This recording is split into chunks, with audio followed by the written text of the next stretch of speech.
Hi, it's Market Day Report. Here we are at midday, and what's happening in? Well, I've got the wrong market brought up. Let's see if we can get over to corn. That's where we want to start this morning. And there we are at 4.15, and it's a couple of pennies higher, almost a 5-cent trade range on that December contract. Now, gains of 3/4 of a penny up to 2 1/4 cents on that front month. We work our way over to soybeans. Soybeans have been trading in higher territory as well. By the way, year-to-date corn market down 10%. Soybeans right at even, if you will, 10.08 on the November, and it's a penny and a half higher. We go to the wheat market. Wheat has lost 9% year-to-date. December, 4.97 off 3 1/4. Kansas City is down 2 at 4.86.5. Cotton market down 7% year-to-date, trying to break out of a 4-day losing streak, just under 64 cents. It's 40 points higher. Let's go to the Twin Cities. Senior commodity broker, CHS Hedging, Bryant Sanderson. All right, Bryant.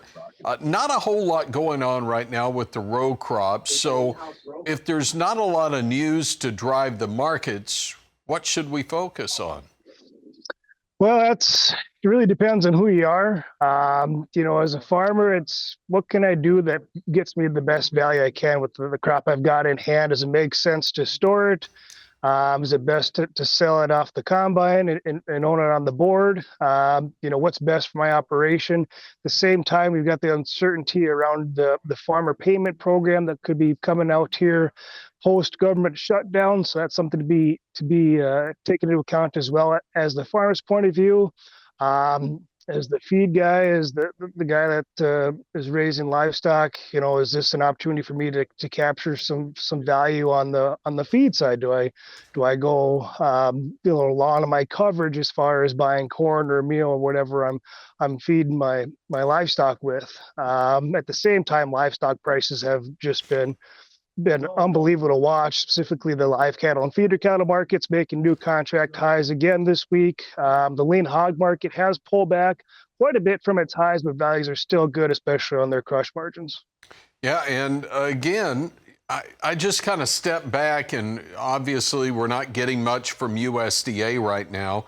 We do still get the export inspections, and just looking at the corn numbers year to date, this is pretty good.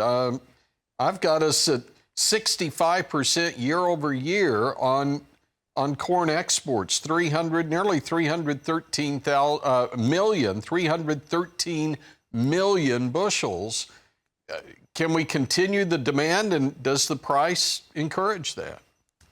Yeah, it does, really. The U.S. is the cheapest out to March, probably, for a lot of areas. And we've seen really good demand from Mexico as they aren't able to export the feeder cattle to the U.S. That's a big, important factor with our corn exports, is the cattle staying in country in Mexico. Japan's been a big buyer as well. South Korea has been consistently there too. So we've seen it from a multitude of countries that are buying U.S. corn consistently because it's the cheapest around. And to me, I think that's going to continue with the amount of corn that we've got out there. I just think the U.S. is the market to go to here on the world stage. And we're watching wheat at those, 5-year lows, basically. I just kind of wonder, how do we compare with some of the other competitor countries? Are we competitive at this price? Yeah, yes and no. With the Black Sea, it's not quite there yet as far as US being on par with them. It just isn't.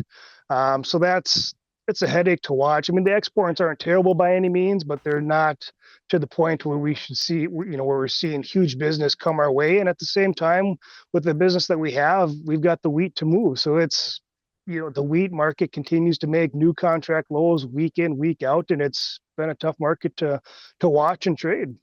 That's Bryant Sanderson, CHS Hedging. Thanks, Bryant, for the insight. We'll take a break, be back in a moment. More markets on the other side of Market Day Report.